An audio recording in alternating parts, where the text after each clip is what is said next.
là. Fermez-la maintenant. Mais vas-y, je vais dire un truc sérieux et intéressant. Là. Vous me cassez mon délire. CrossFit est une méthodologie, Aerox est une course. Donc ça veut dire que quelque part, Aerox a un petit peu besoin aussi du CrossFit. La société devient de plus en plus à vouloir se challenger sur plein de domaines de la vie et notamment le sport. Après les gars, attention, ok, on est la majorité des sédentaires, on fait beaucoup d'ordi et tout, mais on s'entraîne entre 10 et 15 heures par semaine. On mange de manière très correcte, tout le monde autour de la table sauf Théo. Le mode de vie Netflix canapé, faut pas croire, c'est plus un fléau que la clope, je pense. C'est terrible. Et il y a un fossé entre les générations. Moi, quand je leur explique que des fois on peut se perdre sur des reels pendant plusieurs minutes, ils comprennent pas. Ils disent mais vous êtes complètement con. Ma mère elle me dit mais qu'est-ce qui se passe? C'est un sport très dur. Le seul sport à haut niveau où tu les vois autant bringuer. C'est un sujet public d'ailleurs à ce moment. Non mais c'est un vrai sujet. Il faut que ça change. On va pas ouvrir un autre débat parce qu'on pourra en débattre pendant des heures. Bonjour à tous et bienvenue sur un nouvel épisode du Table Talk. Aujourd'hui, on va parler d'un sujet qu'on avait abordé la dernière fois. On avait fait un Table Talk avec Paul. On avait parlé de EMF Affiliate classique et EMF Affiliate Aerox. Et on avait eu une petite discussion sur l'opposition Aerox et CrossFit. Et du coup, on s'est dit pourquoi pas approfondir le sujet sur un Table Talk complet. Et en plus, on a Baptiste avec nous aujourd'hui, donc ça tombe à pic. Et voilà, du coup, on voulait aborder un petit peu ce sujet. Aussi, à la fois, l'expansion de l'industrie du fitness depuis en fait, ces 20 dernières années, au final, un peu comment a évolué le marché et voilà. En fait, on a récolté donc pas mal de questions en fait, j'ai demandé sur Insta à ce que les gens nous envoient soit des phrases toutes faites, des affirmations ou des questions autour de l'Aerox CrossFit. Ça fait maintenant plus d'un an que l'Aerox est dans le paysage du CrossFit et du fitness. Ouais. Et au début, il y a eu vachement cette opposition-là. Elle s'est atténuée avec le temps. Et là, le but, c'était un peu nous de faire le bilan, justement, pour une fois, en allant chercher aussi des statistiques et un peu des données autour de ça, pour déconstruire les idées reçues. Même si on a eu beaucoup de messages, par exemple, Adrien qui nous dit les deux s'opposent pas, CrossFit, méthode d'entraînement, Aerox, test. Je pense qu'il y a beaucoup de choses à dire là-dessus. Déjà, toi, Baptiste, t'as fait l'Aerox de Barcelone et t'as fait beaucoup de compètes. Là, je pense que t'es celui parmi nous qu'on a fait le plus, je pense, sur les dernières années de CrossFit. Là, sur les 2-3 dernières années. Oh, c'est moi. Il y a un vétéran, là. Oui. Non, mais je parle avant 1998, enfin, après 1998. Non, t'as lu combien de livres? T'as pensé quoi, toi, de l'Aerox à Barcelone? Comment t'as vécu la compétition? Alors moi, la première chose, ce qui m'a le plus choqué, mais vraiment très bien, c'était l'organisation et la capacité que la salle avait à absorber en fait un nombre. Là, je crois qu'on était 12 000. Sur Barcelone, ouais, c'était 10 ou 12 000. Comme à Paris. Donc ça fait quand même un flux. Non, Paris, c'était pas. C'était 12 700, un truc comme ça. Ah, tu parles de Grand Palais ou Porte de Versailles? Grand Palais. Ok. Et mais je crois que c'était ça, 10 000, il me semble. 12 000, ouais. Bien 12 000 Ouais. À Barcelone? Ouais. Ok. Donc, et de voir, du coup, un flux énorme comme ça de personnes passer avec des vagues toutes les 10 minutes et qu'il n'y ait pas une seule minute de retard, et ça sur 3 jours. J'ai trouvé ça, franchement, j'ai regardé l'orga et ceux avec qui on était, tu vois, sur le week-end, et j'ai dit, franchement, chapeau, parce que c'est déjà sur des compètes de CrossFit sur un jour, tu vois, on arrive des fois à avoir plusieurs demi-heures de retard, tu vois, voire heures de retard. Ça arrive. Donc là, j'étais vraiment choqué en bien de la capacité qu'ils avaient à bien organiser la course et avoir zéro retard, même les flux pour faire traverser les spectateurs, tout est réglé. C'était impressionnant. Après la course en elle-même, moi d'expérience, j'ai trouvé ça plutôt fun. Après, je suis quelqu'un qui aime bien courir, donc ça reste des choses que j'aime faire, j'aime pratiquer, donc forcément c'est toujours un petit peu plus agréable. Et le public en Espagne, c'est quoi? Selon toi, c'est des crossfitters, c'est des coureurs, c'est des mecs qui aiment courir et faire de la muscu? C'est un peu de tout. Il y avait un petit peu de tout, franchement. Ouais. C'est l'observation que je m'étais faite à Marseille. Ouais, après, il n'y avait pas grand monde que je connaissais. Des fois, tu croises des têtes que tu as déjà vues en France, mais là, en Espagne, j'ai pas non plus croisé beaucoup de personnes que je connaissais. Donc, c'est un peu dur de répondre à ça. Mais sinon, l'expérience, moi aussi, en tant qu'athlète, c'était très, très fun, plaisant. il y a plein de petites choses sur lesquelles aussi on peut s'améliorer entre ce que je pensais qui allait vraiment se passer, tu vois, et ce qui s'est réellement passé le jour J. Il y a plein de choses que tu peux améliorer dans la rock zone, sur les bien revoir, tu vois, les standards des mouvements. Et il y a des choses. T'as eu des problèmes du judging? Alors moi j'ai pris pas mal de no-reps personnellement sur les wall balls. Déjà donc j'étais en double mixte, donc d'avoir un wall ball de 6, d'avoir un ballon de 6, c'est quelque chose auquel jamais, non, mais c'est pas que c'est trop facile, c'est juste que pas l'habitude, en fait, de manier un ballon de 6, donc je l'envoyais un peu trop bas, il faut vraiment toucher pile le milieu de la cible, sinon des fois je touchais la cible haute, donc homme, celle qu'il fallait, mais un petit peu trop bas, et ça me mettait no rep, parce que j'étais pas pile sur le capteur. Tactile, là, t'avais le capteur. Et donc franchement, c'était un peu déstabilisant, mais vraiment j'ai dû faire 15 no rep dans le truc, je te jure. Donc ouais, plein de petits détails comme ça où je sais que là, pour le coup, c'est facile de gagner du temps. Si demain, je devais refaire une course, je sais que je peux gagner déjà 20 secondes, tu vois, juste au moins 20-30 secondes sur ces wall balls. Et sur l'expérience athlète ou public, t'as pensé, par rapport aux compètes de CrossFit que t'as fait Alors, sur le public, j'ai pas trouvé ça forcément extraordinaire. Ouais. Je trouve qu'il y a plus d'ambiance, par exemple, sur les affiliates ou sur les Mayennes que j'ai fait l'année dernière. Après, est-ce que c'est parce que le public était plutôt espagnol et que il soutenait, franchement, je sais pas, mais je me sens plus porté sur des compètes de CrossFit où là, tu sens qu'il y a de la hype derrière, tu vois, vraiment, je pense qu'en fait, en Aerox, le public, il est changeant tout le week-end. Hein. Oui. C'est-à-dire qu'au CrossFit, une compète de 2 jours, le public est le même les 2 jours, donc est dans le truc. Sur un Aerox, t'as des gens qui passent le soir, ils viennent le matin voir vite fait, après ils repartent. Et ceux qui passent le samedi sont déjà plus là le dimanche. Ceux qui passent le dimanche sont pas forcément là le samedi.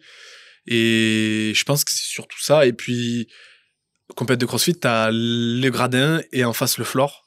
En compète d'Aerox, t'as pas du tout ça. Et puis même là, il y avait il y avait toute une partie de là où on courait où il y avait même pas de public parce que c'était l'endroit où il y avait la rock zone.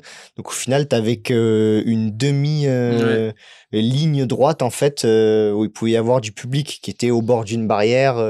Sauf à la fin, t'avais sur les wall balls, t'avais les publics qui étaient en haut là au-dessus d'un conteneur. Oui, il y a ça. Mais après, enfin, t'entends pas forcément. Il y a du bruit, il y a du monde. Mais après, sinon, je pense que pour les élites qui passaient, on a vu, tu vois, la vague à la fin, là où il y avait Alan qui passait. Et là, tu sens que il y avait tout le monde qui était là. Et eux, je pense que ils ont un discours différent du mien parce que eux, c'était l'élite du week-end. Donc, t'avais vraiment tout le monde qui était là pour ça se voit juste avant de partir. D'un coup, la salle, elle s'est remplie. T'avais tout le monde qui venait se caler à chaque station. C'était impossible genre moi, je sais plus, on s'était mis au sled push et après on se dit, bah vas-y, on va à la station d'après. Tu pouvais même plus circuler tellement il y avait du monde. Ça, c'est un peu comme sur les compètes de CrossFit au final. Quand il y a les élites qui passent. Oui. Là, le gradin se remplit. Ça se remplit, ça reste, ça vient voir. En tout cas, après, je sais pas à Paris comment c'était, mais là, t'avais pas à proprement parler de place pour. C'était vraiment, t'étais debout au bord de la barrière. C'était spécial parce que t'avais l'étage, le balcon. Ah oui, du coup, c'est l'un des seuls endroits, je pense, dans l'histoire de l'Aerox où t'as eu ça. Vraiment, t'as eu le floor et un balcon. Sinon, les gens sont au bord sur la barrière. Exactement. Mais là, c'était cool. Mais du coup, tu voyais le même déplacement de foule quand les gens. Mais bon, en même temps, normal, quoi. C'est la même chose sur un tri, sur n'importe quoi. Tu te déplaces, tu suis la course. Pour vous, qu'est-ce que l'Aerox a réussi à faire que CrossFit n'a pas réussi à faire au niveau des compétitions? Là, on parle vraiment au niveau compétition, pas forcément au niveau méthodologie d'entraînement, salle de sport et tout ça. Je pense que moi, l'Aerox, il a réussi à aller chercher un public qui ne peut pas toucher la compétition de CrossFit. Je m'explique. Je prends l'exemple de moi, ma compagne. En gros, pour faire une compète de CrossFit, il faut que tu puisses faire des toast to bar. Il faut que tu puisses faire des pull-ups minimum. Il faut que tu puisses enchaîner des HSPU, même si pas forcément. Allez, il faut que tu puisses faire des push-ups par série de 10, on va dire. Il faut que tu puisses... Il y a certains standards sur les charges, mais bon, surtout la gym, etc. Les mouvements techniques, snatch, gym, toast to bar, muscle up.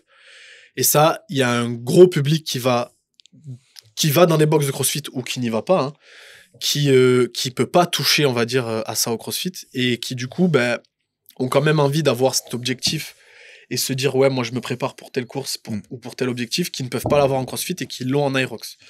Donc, l'exemple de moi, Carla, clairement, en Aerox, elle pouvait le faire. Elle avait juste à s'entraîner à courir, à pousser les sleds, à ramer plus fort, et elle pouvait aller faire un Aerox et faire un double pro et faire un temps correct. Alors que pour faire une compète de CrossFit, pour faire une compète sur qualif, elle est encore loin, il faut encore enchaîner toast to bar, il faut encore machin. Même une compète sans qualif, il faut quand même réussir à faire tout. L'accessibilité, en fait, à cette discipline, elle est... Et à réussir à faire une compète, en fait, elle est énorme. Et c'est ça qui... C'est pour ça qu'il y a 10 000 personnes aussi sur les events. Hein, donc, Aerox a réussi à toucher un public qui aime le fitness fonctionnel, mais pour qui le CrossFit, c'est pas encore atteignable, ou ça ne le sera pas, parce qu'ils ne sont pas autant engagés, mais ils ont quand même envie d'avoir cette expérience, de faire une course, une compète, un truc comme ça. Ouais, mais bon, du coup, la question, c'était qu'est-ce que Aerox a réussi à faire et pas CrossFit? C'est pas vraiment... Sur l'aspect compétition. Ouais, mais... Ah oui, sur l'aspect compétition. Sur l'aspect vraiment compétition pure. Pas la méthodologie d'entraînement. C'est pareil, est-ce que CrossFit, vraiment, ils ont l'objectif d'aller chercher autant, tu vois? C'est différent dans le sens où eux, ils font CrossFit Games, donc déjà, tu prends les 40 meilleurs du monde. Oui. Donc le principe, déjà, est complètement différent. Oui. Donc, c'est toujours pareil, on aime bien comparer, on aime bien créer ce genre de débat, parce qu'il existe aujourd'hui sur les réseaux, il est ouvert. Mais... Pour moi, on peut pas dire que Aerox ont mieux réussi d'aller chercher le grand public que CrossFit, parce qu'en fait, CrossFit n'ont pas essayé de chercher le grand public avec leur compétition, CrossFit Games. Ou en tout cas, ils n'ont pas cherché à en faire un truc à part entière vraiment développé, dans le sens où si les Open, le but c'est d'avoir le plus d'inscrits possible. Les Open, on est d'accord. Mais ça reste un truc en mode pour fêter la communauté. Mais au final, les Open, regarde, on avait parlé du nombre d'inscrits aux Open. Je crois que le pic, c'était il y a 2 ans. 415 000 en 2018. Ah oui, c'est sûr que ça n'a rien à voir avec... Après, c'est peut-être comparable à mettre... Aerox n'a pas encore fait ce chiffre. Non, mais ils n'ont pas d'équivalent Open, si. Non, disons que sur une année, il n'y a pas eu 400 000 personnes qui ont fait accessible. Parce que CrossFit Games, c'est pas accessible à tous. Par contre, les Open, pardon. les Open, c'est accessible à tous. Et tu peux t'inscrire en RX et tu peux scaler le truc. Être même inscrit officiellement aux Open en scale. Oui, après... Je pense que les Open pour CrossFit, c'est une source de revenus, mais ils en font pas leur source de revenus principale, comme fait Aerox avec les courses. Ouais. Là, en gros, pour chiffrer rapidement le débat, 2017, on a un event Aerox, 650 athlètes et 1000 personnes dans la communauté. 2023-2024, on a 250 000 athlètes, 65 events sur la saison, donc l'année dernière, 2500 salles affiliées et plus d'1 million dans la communauté. Et là, les projections pour 2024-2025, c'est 500 000 athlètes, 8 000 salles affiliées, 6 000 salles affiliées, 10 millions de communautés. Et pour... Attends, c'est quoi 10 millions de communautés, c'est quoi? C'est les mondial, réseaux? je pense que... C'est quoi? Je pense qu'ils prennent le nombre d'adhérents dans les box, dans les salles affiliées à Aerox, et qu'ils considèrent ça comme communauté, plus les abonnés sur les réseaux. Ouais. Je pense qu'ils doivent faire un calcul comme ça. Parce que là, en un an, passer de 1 million à 10 millions... Ouais, alors ce chiffre, on peut le mettre sur des pincettes, mais en tout cas, moi, ce qui m'intéresse, c'est le nombre de participants. Athlètes, 500 000. Voilà. Donc ça, c'est la projection pour 2025. 2024-2025. S'ils remplissent toutes leurs courses d'ici la fin de l'année, etc. Ce serait intéressant de savoir, mais sur les 500 000, si t'as 400 000 crossfitters, tu vois. Je pense que, sincèrement, sur les 500 000, tu dois avoir... Au moins la moitié. 150 000 crossfitters. Presque la moitié. Au moins, même quasi la moitié. Au moins la moitié. Ouais. Parce qu'aujourd'hui, c'est en train de changer. Alors, quand je dis crossfitters, c'est des gens inscrits dans une salle de crossfit. Voilà. Ouais. Parce qu'aujourd'hui, de toute façon, c'est la réalité. L'Aerox, c'est pratiqué principalement dans des box de CrossFit.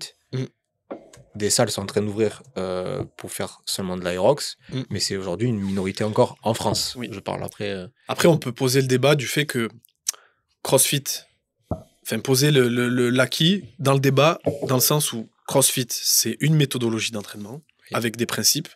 Donc, utiliser des mouvements fonctionnels pour déplacer des charges lourdes vite et longtemps, à haute intensité, constamment variée, etc. Bon, tout ce qu'on sait.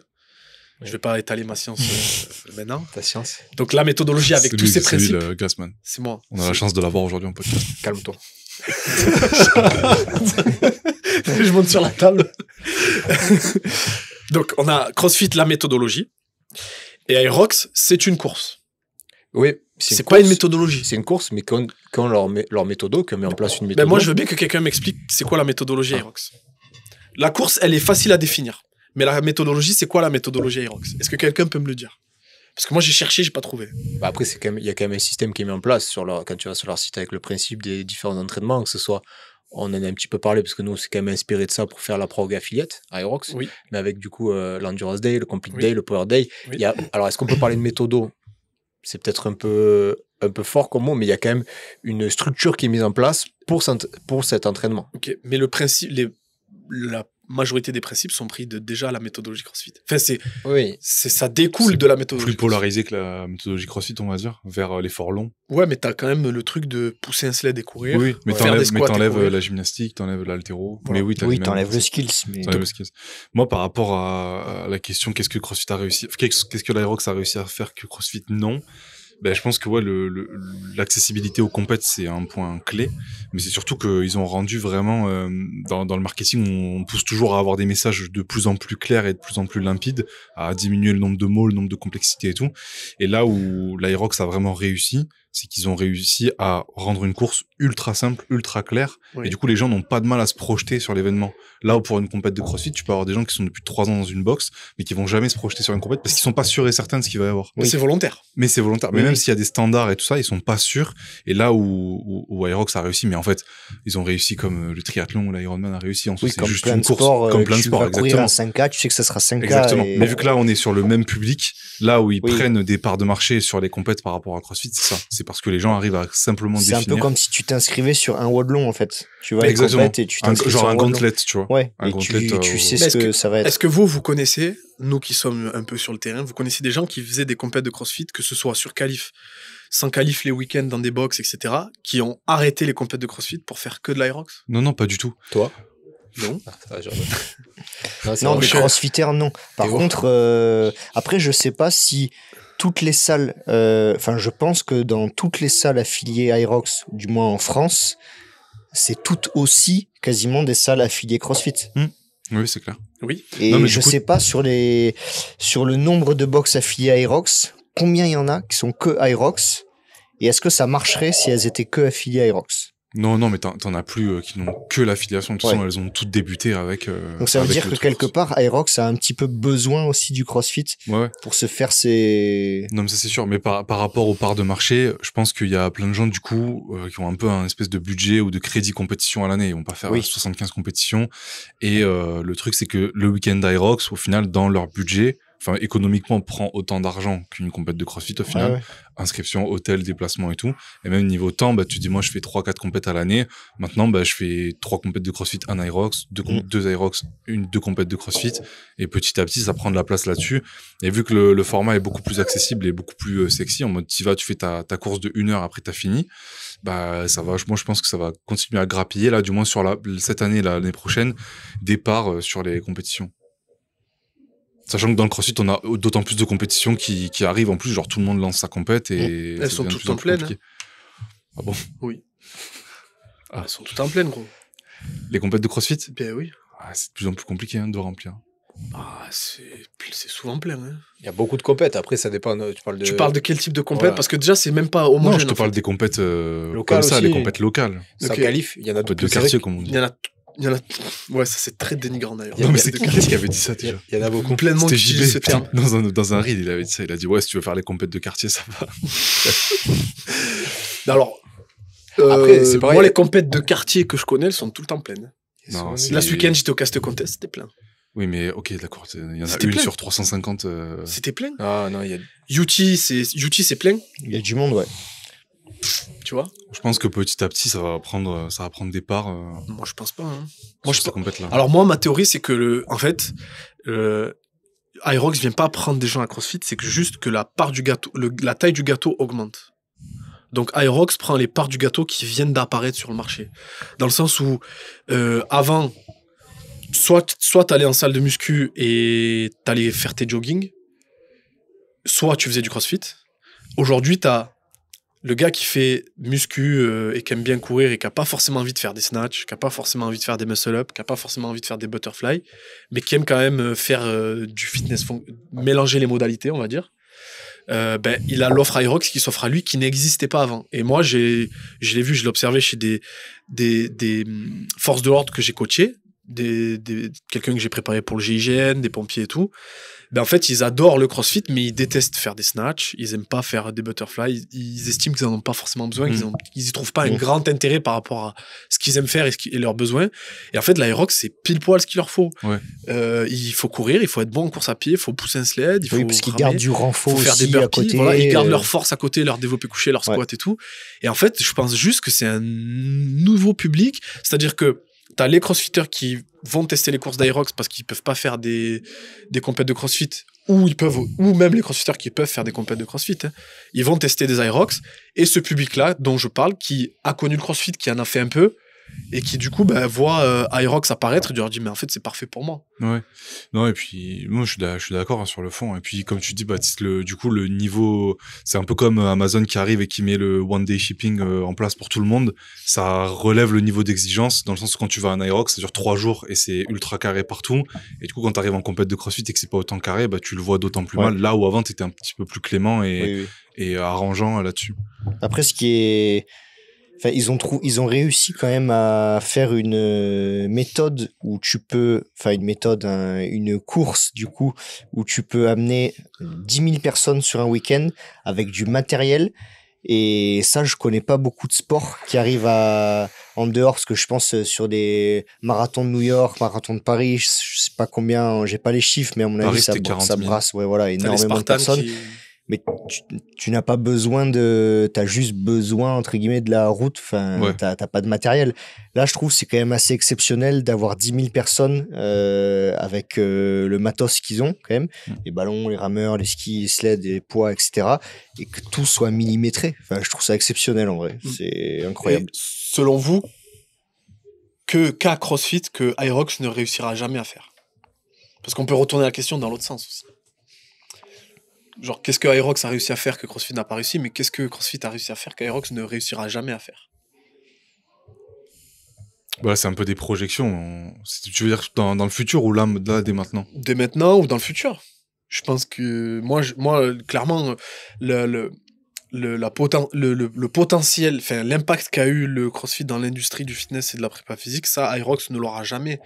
Juste l'idée de, dans la même séance, faire de la course et des snatchs à des gens qui sont pas forcément athlètes professionnels, faire des box jumps à la ménagère de 40 ans, tout ça, c'est CrossFit.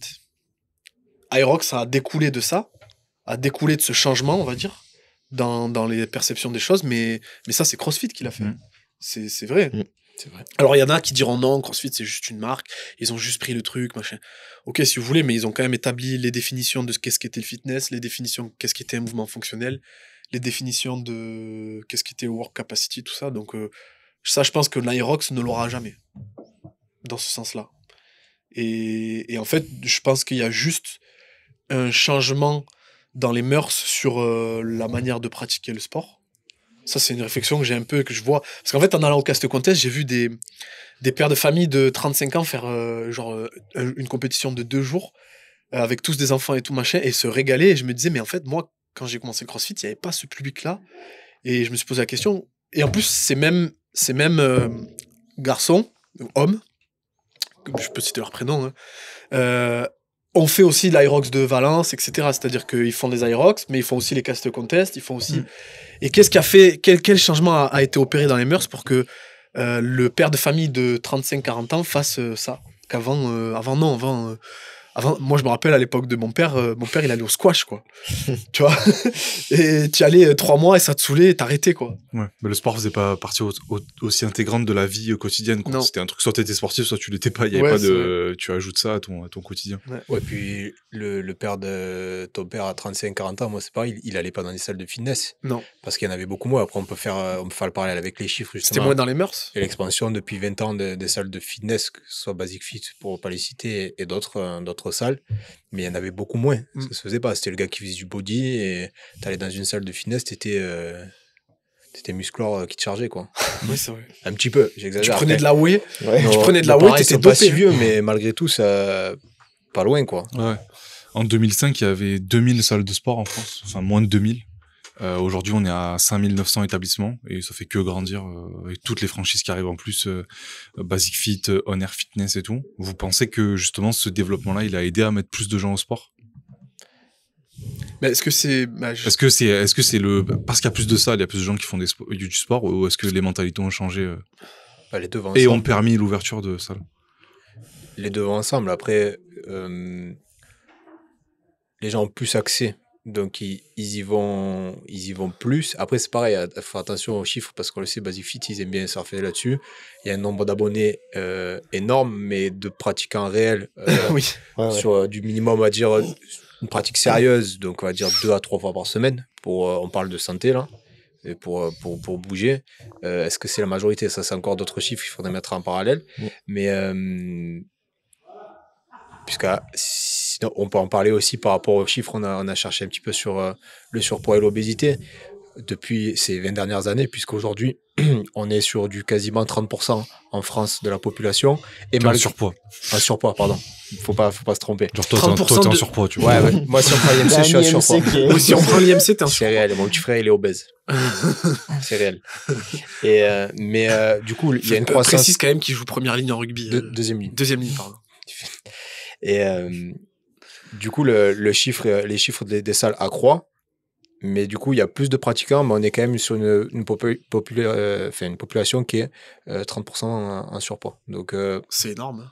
Ouais, c'est énorme. Mais ça, il y a plein de... C'est l'INSEE?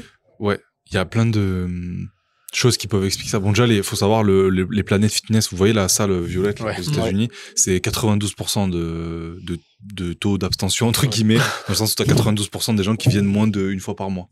Donc en gros, leur business model ne tourne quasiment que là-dessus. Ouais, il est fait sur les gens qui viennent pas, quoi. Après, si demain ça passe à $19 un abonnement, non? Non, $10. $10. Ouais, $10. Et même, je me rappelle, quand on était au Games, Jocelyn, il m'a dit, on est rentré, on y allait comme ça. Il y avait pas il y avait rien. J'ai dit, bon, c'est juste une séance, allez-y. Non, vraiment, c'est assez impressionnant. Et non, du coup, c'est clair que, en fait, c'est pas parce qu'il y a écrit sur les stats qu'il y a plus de salles et plus d'abonnés que les gens sont forcément plus en forme. Parce que une séance par semaine, si tu t'envoies 3 McDo et que tu fais rien du reste du temps, il se passe pas grand chose, quoi. Mais est-ce que c'est les mêmes, alors, la question c'est, parce que moi, j'avais le chiffre entre le nombre d'abonnés en salle de sport entre 2000 et aujourd'hui et 2024, c'était 1 million à 6,5 millions. Ouais. Est-ce que c'est le même public qui est en surpoids et ce public qui est inscrit dans les salles? Non, probablement pas. Probablement pas. Après, c'est dur de croiser à ce point-là les même stats. si sur les 6,5 millions, il y en a que 3 millions qui pratiquent vraiment, est-ce que c'est pas... est-ce que c'est corrélé? Oui, les gens sont plus en forme, non. Mais en fait, moi, ma théorie, c'est que globalement, les gens qui sont déjà, qui considèrent déjà les problématiques de santé, de longévité, qui s'alimentent bien, qui font du sport, parce que tu peux faire du sport en dehors de la salle aussi, ou juste t'alimenter bien au quotidien, avoir une hygiène de vie carrée sans forcément faire du sport tout le temps. Ces gens-là, en fait, sont déjà concernés par le sujet et sont safe, on va dire. Tu vois. Ouais. Safe. Par rapport à quoi? Par rapport aux problématiques de santé, ou d'obésité, ou de surpoids. Ouais. Et en fait, l'augmentation des salles, ça met juste des gens qui étaient déjà en forme dans des salles, mais ça les sort pas de l'obésité pour autant. Oui. Tu vois ce que je veux dire? Oui, que les gens qui font la démarche d'aller s'inscrire, ils ont déjà un style de vie qui fait qu'ils seront pas en surpoids. Après, je pense que les salles comme ça marche bien aussi parce qu'il y a le culte du corps qui se développe de plus en plus. Mais en soi, t'as pas besoin de salle pour faire du sport. Et pendant des années, il y avait des mecs ultra sportifs qui n'allaient pas en salle de musculation. Et sauf que là, les réseaux sociaux et plein d'autres facteurs, la norme d'un corps musclé, c'est pas la même dans les années 2000 qu'aujourd'hui en 2025. Ouais. Vous avez vu les photos de Spider-Man, celui qui est sorti en 2002 là ou 2003? Et genre il y a des photos de Toby là, je sais plus comment il s'appelle, l'acteur qui jouait Spider-Man mais à l'ancienne. Ouais. Et en gros il montrait une photo de lui donc quand il se fait piquer par l'araignée et qu'il est censé devenir ultra musclé. Et pareil Wolverine aussi. Mais oui, j'avais vu ça. Et du coup il montrait genre les deux corps, les standards d'Hollywood en 2003. Et à l'époque c'était il est vraiment musclé alors que tu le compares maintenant à il est skinny maintenant. Ouais, même Wolverine. Ouais, vraiment. Il a pas d'abdos tracés, il a un peu de gras, enfin ouais.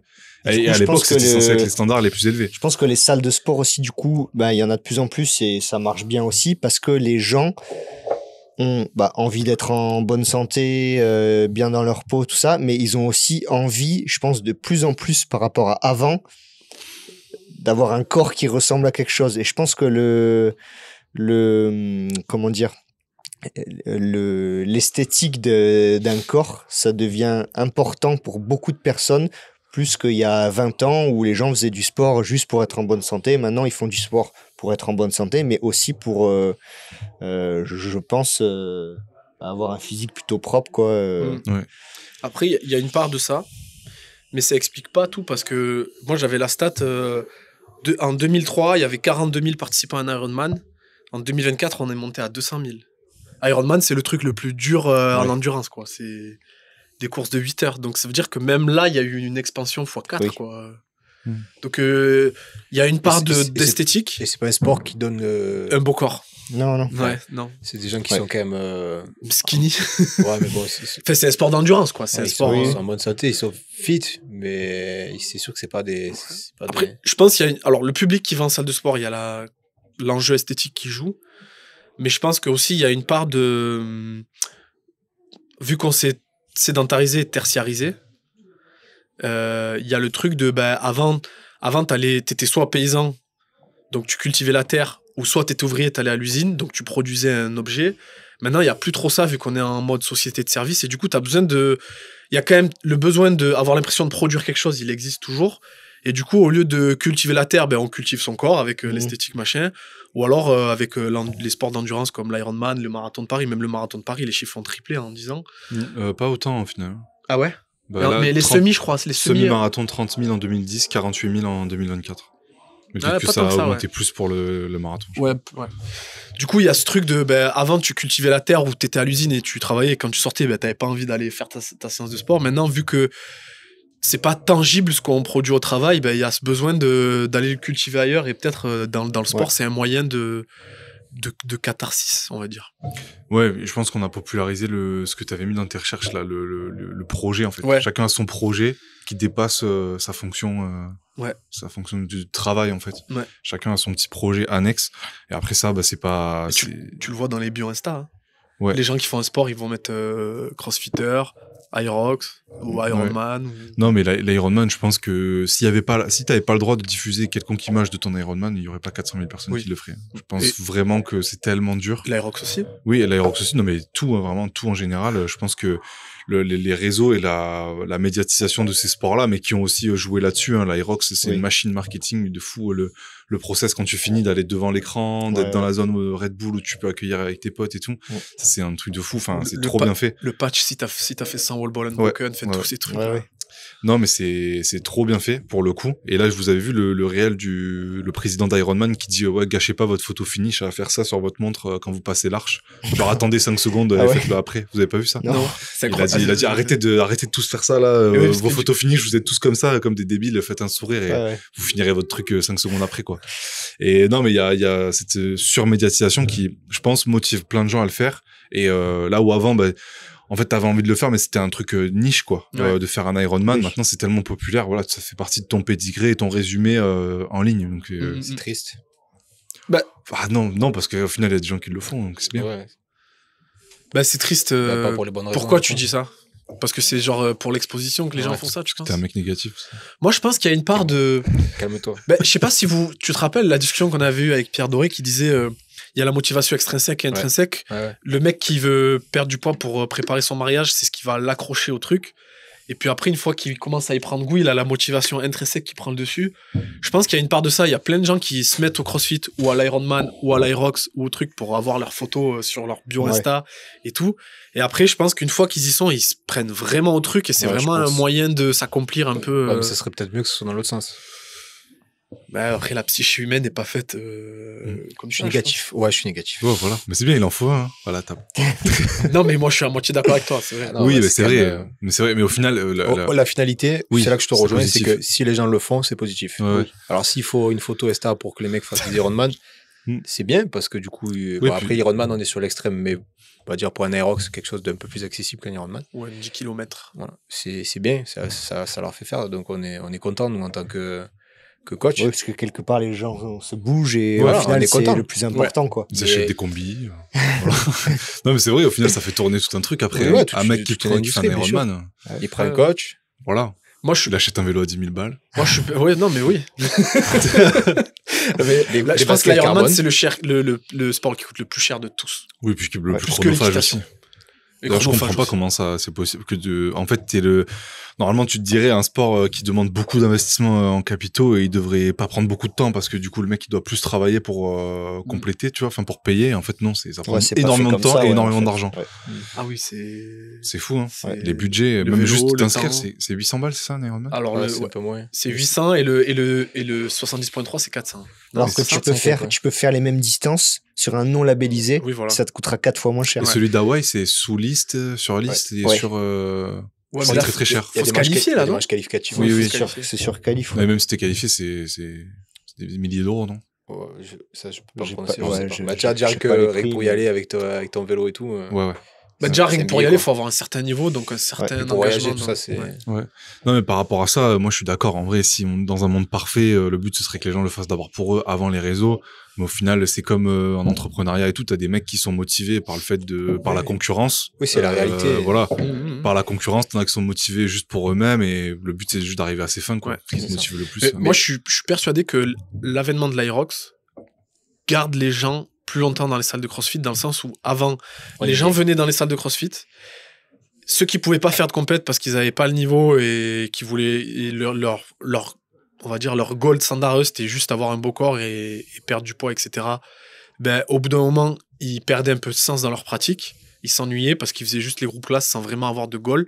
Là, maintenant, le fait que tu dises, vas-y, je prépare une course Irox, ça t'engage encore plus dans le processus et tu restes plus longtemps à la salle parce que tu es obligé de préparer tes courses et tu as payé pour t'inscrire et tout.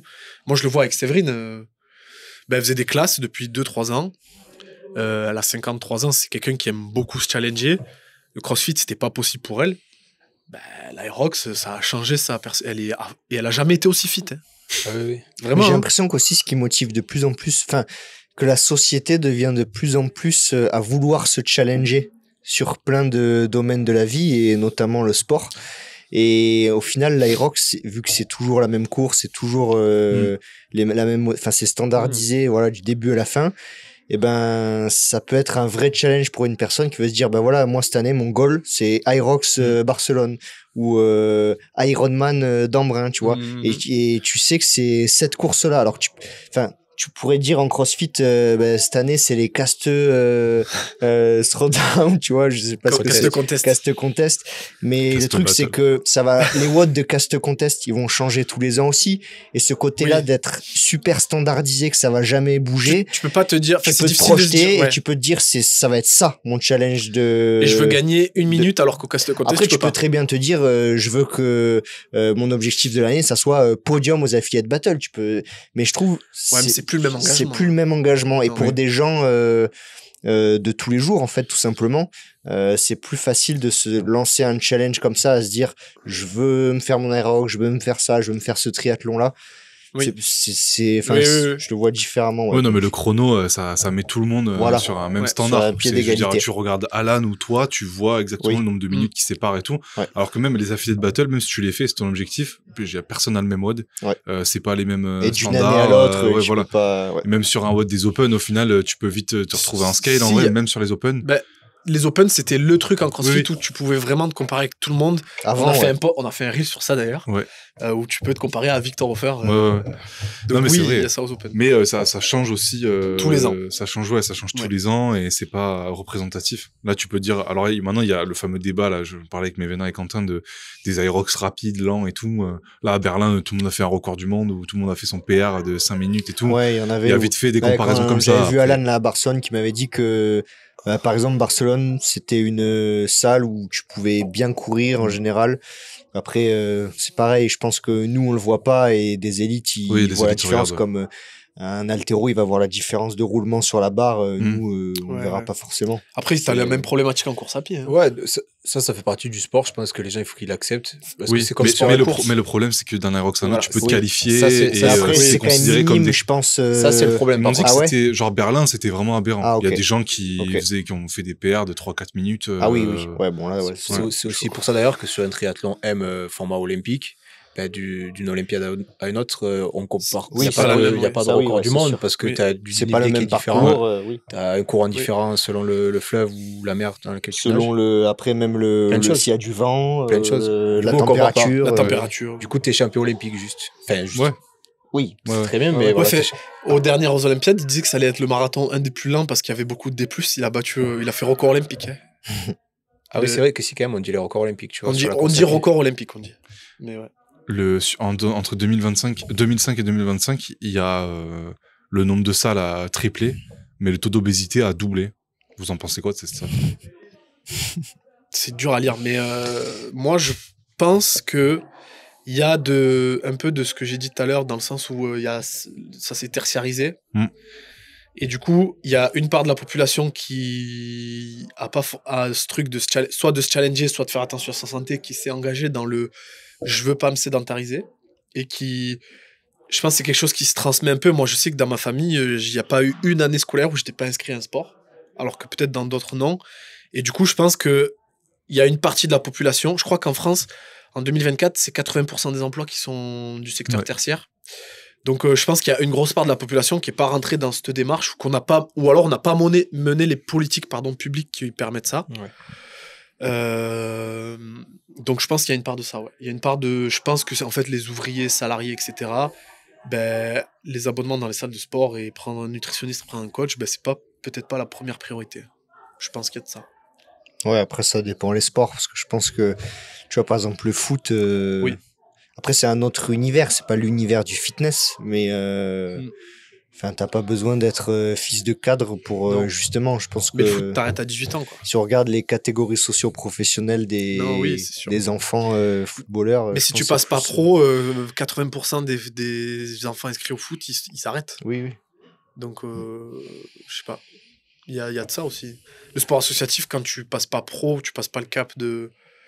Le vrai problème, je pense, aujourd'hui, des chiffres sur l'obésité. Après, il y a plein de facteurs, mais je pense que c'est le fait qu'on devient de plus en plus sédentaire, justement, comme tu l'as dit, de par les métiers qu'on occupe aujourd'hui, de plus en plus aussi de télétravail qui se développe.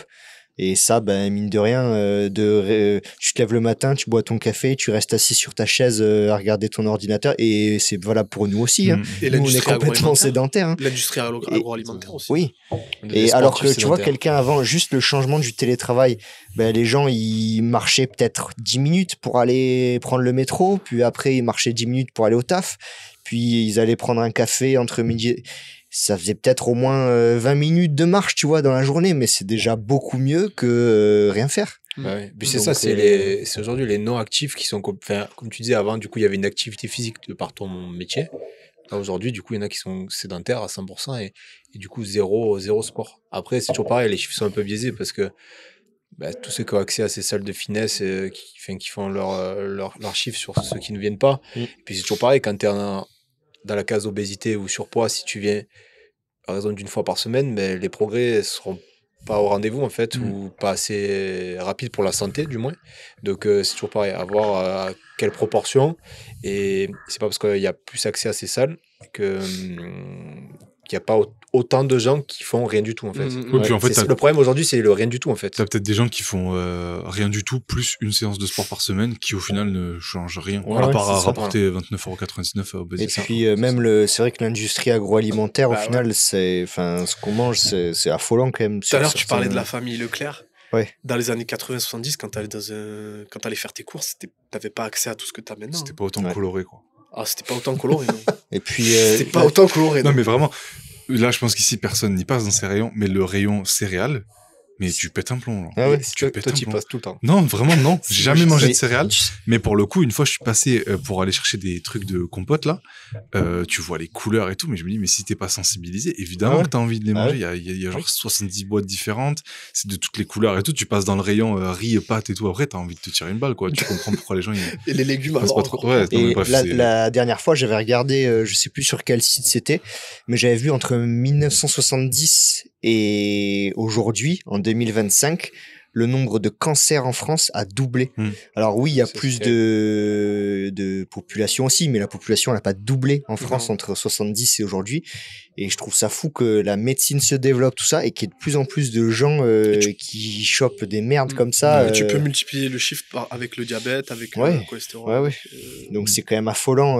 C'est vrai qu'il y a cette sédentarité, les produits qu'on consomme au quotidien et ce à quoi on est exposé, je pense qu'il devient de plus en plus nocif aussi pour les êtres humains, quoi. Donc Vous avez déjà entendu parler du concept Active Couch Potato? non. Ça vous dit rien? Genre couch potato, c'est genre tu sais aux États-Unis les mecs qui croupissent sur le canapé toute la Oui, journée, c'est qui enchaînent Netflix, TikTok et tout. Et en fait maintenant t'as les active couch potato, c'est les gens qui font 1 heure de sport, mais tout le reste du temps c'est ça. Ouais. Et en fait ils montrent que en gros 1 heure de sport, à part même si elle est faite à très très haute intensité, elle permet pas de contrer les Bah effets ouais. négatifs de une journée dans le canapé ou dans le lit. Ouais. Et vu qu'il y a plus de salles, que c'est de moins en moins cher et tout, t'en as beaucoup qui font ça en fait, qui font genre leur seule activité physique c'est ça.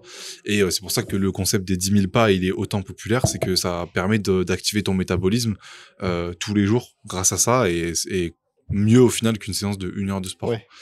Mais du coup oui il y a ce truc là pour en revenir au débat par rapport à la sédentarité où en fait aujourd'hui les gens font juste l'heure de sport et après il y a plus rien. Mais nous aussi autour de Mais cette Pour table, ceux j'ai qui la compris, hein. font. Mais nous, c'est Pour ça ceux aussi. qui la font. Ouais, c'est ça, c'est exactement ça. Pour C'est- ceux qui la font. Même Et- si on fait du sport, le reste du temps, bah, Oui. c'est incroyable quand même. Oui, et toi, par exemple, t'hérites de 20 ans de gymnastique à haut niveau. Du coup, tu sauves les meubles, entre guillemets. Oui, oui. Tu vois, mais s'il y avait Ça pas va, eu- ils sont bien sauvés, les meubles. Non, mais ce que je veux dire, c'est que tu développes une masse musculaire, un métabolisme et Oui. tout qui te maintient et qui permet de, justement, Oui, de, le quand, métabolisme de base est Oui, bon, voilà. donc c'est Oui, facile quand de... tu fais 8 heures Et d'ordi puis, par plus jour. t'as de masse maigre aussi, plus tu consommes. Ouais, c'est ça, sans le métabolisme de base, rien ouais. faire. Donc, Bah, après, les gars, attention, ok, on est la majorité des gens sédentaires, on fait beaucoup d'ordi et tout, mais on s'entraîne entre 10 et 15 heures par semaine. On mange de manière très correcte. Tout le monde autour de Oui, la table, oui. sauf Théo. Petit burger. Et donc, on n'est pas les pires, loin de là. Et quand même, on est relatif, enfin, on est Non, mais assez actif quand dans même, notre mode attention. de vie, on Oui, va pas ouais. couper du bois ou Ouais. faire aller à Non, l'usine tous les ça, jours. c'est sûr. oui. Après, Ça, c'est sûr. moi, je Avant, crois- les 10 000 pas, ils se faisaient tout seuls. Voilà, t'avais pas le Alors choix. qu'un c'était minimum. bûcheron qui va jamais faire du sport, il sera plus en forme que Mais la même un majorité. ouvrier, hein, Oui, oui. qui piétine toute la journée. Après, le problème, c'est que j'ai l'impression aussi que, là, je parle justement, on revient sur les sédentaires et ceux qui font moins de sport, même si c'est vrai pour certains, on parle pas de compétiteurs Aerox ou CrossFit, mais aujourd'hui, on est dans une société où on est partisan du moindre effort et on nivelle tout vers le bas. Même, on le voit même certains dans leur pratique, que ce soit dans les salles de CrossFit, je regarde Ruben, mais je le vise pas. Non, mais je- Non, mais Il va se alors, sentir Non, attaqué mais là. j'avais toi, l'impression ouais. qu'il faisait ça. Dans, tu parlais. dans leur pratique, tu vois, on a tendance à tout un petit peu simplifier. Il y a une baisse de l'exigence. C'est ça que tu veux dire? Ouais, notable, selon moi. Non, on Et supporte une- plus la friction, quoi. Ouais, Oui. Ouais, et on Aujourd'hui, se est. faire mal, c'est compliqué. On adore quoi. le confort aussi sur tous les domaines. Enfin, Ouais. du coup, le corps, il est jamais exposé à une contrainte. C'est ça. Donc, Moi, je trouve que c'est ça. Donc, déjà, c'est réel. Enfin, c'est vrai pour pas mal de sportifs. Ça a incité à Roxers, Crossfitters, etc. Même s'il y a des sports où ils ont tendance à se faire plus mal que d'autres. Ah oui. Parce qu'il y a des sports qui sont beaucoup plus exigeants. Et puis dans la culture aussi. Ouais. Genre Mais, un rugbyman, il va plus s'entraîner fort qu'un footeux, quoi. Ouais. Pff. Gros, c'est Gros, viens pareil. au foot, je te jure, tu feras. Non, mais après, c'est toujours pareil. C'est compare à quel niveau, tu vois. Oui, si tu bah, compares à ouais. la 3e division, parce que nous, on a un club dans le coin, c'est voilà, 3e division, donc fédéral 1. Bon, maintenant, c'est plus la 3e division, mais va dire. Donc, 3e division au foot, les mecs s'entraînent dur, je pense, quand même. Non, pas autant. Ah, tu vois, les C'est pareil, physiques, parce c'est pas les que mêmes. ouais, les physiques. Enfin, je sais pas. Je suis pas vraiment. Parce que le rugby, justement, c'est le mauvais exemple. Parce qu'il y a de l'exigence, c'est un sport très dur. Oui, tu Mais y c'est as le seul l'impact. sport à haut niveau où tu les vois autant bringuer, tu vois. Ouais, mais ça- C'est un sujet public Oui. d'ailleurs à ce moment. Non, mais c'est un réel sujet. Il faut que ça change. Ça, on va pas ouvrir un autre débat parce qu'on pourra en débattre pendant Ouais, des si heures. t'enlèves la bringue, c'est plus marrant. Ouais, mais il y a un gros problème d'alcool et de drogue dans le rugby. Je veux dire, j'invente c'est pas. vrai. C'est Ouais. actuel aujourd'hui, tu vois. Quand il y a eu des, comme la dernière tournée, le débat qu'il y a eu sur l'équipe de France En Argentine, là? au rugby. Avec ouais, la c'est- jeune, là? Ouais, c'est quand même triste et à ce niveau-là. Ouais. Justement, est-ce qu'on peut parler d'exigence? il y a eu un gros raté, on va dire. Enfin, bref. Donc, mais dans la préparation, oui, il s'entraîne dur, mais il y a derrière un gros relâchement aussi, tu vois. Donc, je sais pas si c'est vraiment. Et toi, tu penses qu'elle est due à quoi, cette baisse d'exigence, toi? Dans la société en général? Même parce que tu dis, même le crossfitter qui vient à la salle, qui fait l'effort de venir et tout, parce que ça, c'est un vrai problème, je pense, public. Selon moi, c'est qu'on simplifie tout. Justement, tout est plus facile en fait, aujourd'hui. On le voit aujourd'hui avec ChatGPT, par exemple, c'est l'exemple parce qu'on en parle au quotidien. Mais aujourd'hui, faire une recherche avant que ce soit dans un livre. Déjà, la première étape, à l'époque, quand tu faisais une recherche pour quelque chose, toi qui adore les livres, tu faisais une recherche dans un bouquin. Donc déjà, ça te prenait pas le même temps. Tu devais acheter les 10 bouquins. C'était pas la même, aller en bibliothèque. C'était pas la même implication. Après, il y a eu Google. Donc déjà, tu fais ta recherche sur Google. Tu mettais plusieurs sites en confrontation pour être sûr d'avoir la bonne info. Aujourd'hui, ChatGPT, tu poses ta question, ça sort. 2 secondes, si ça te convient pas, tu dis mets-moi autre chose, il te met autre chose. Donc au final, il va plus ou moins dans ton sens parce qu'il est trop fort. et du coup, enfin, tu vois, déjà là, j'ai vraiment simplifié un peu le truc, mais c'est pour comprendre un peu mes pensées. Parce que sinon après, vous allez dire que je suis négatif. Le manque d'exigence, c'est est dû au fait qu'on progresse dans la technique. Au final, le progrès technologique peut nous, si tu le prends comme tu dis, il nous dessert un petit peu. Ouais, t'inquiète, c'est pas grave, on le voit pas de toute façon. Non, mais j'ai vu une citation de Hormozy la dernière fois qui disait ça. Ça a jamais été aussi facile de faire quelque chose. Dans le sens où là, tu peux lancer n'importe quoi avec juste ton téléphone et tout ChatGPT. Mais ça a jamais été aussi facile de rien faire. Dans le sens où t'as du divertissement illimité. Tout est fait pour que tu scrolles pendant 3 heures sans t'en rendre compte. C'est ultra facile de passer du temps. Et t'as les deux en même temps qui font qu'en fait personne fait rien au final. À la fois t'as une progression de la technique qui te permet de tout faire à n'importe quel moment juste avec une co internet, et à la fois t'as ça qui t'abreuve de contenu tout le temps et qui te force à rien faire, parce que le mode de vie Netflix canapé, faut pas croire, c'est plus un fléau que la clope, je pense. C'est terrible. C'est terrible, et ça, il y a un fossé entre les générations, parce que tu parles de ça à nos parents. Moi, quand je leur explique que des fois on peut se perdre sur des reels pendant plusieurs minutes, ils comprennent pas. Mais ils disent, mais vous êtes complètement con. Ma mère, elle me dit, mais qu'est-ce qui se passe? Et nous, on est entre deux, on le fait, mais on sait que c'est pas bien. On le fait un petit peu, on essaie de pas trop le faire. Et il y a la génération suivante qui le fait, mais qui sait même plus que c'est pas bien, en fait. Et là, c'est normal, c'est normalisé. C'est ça.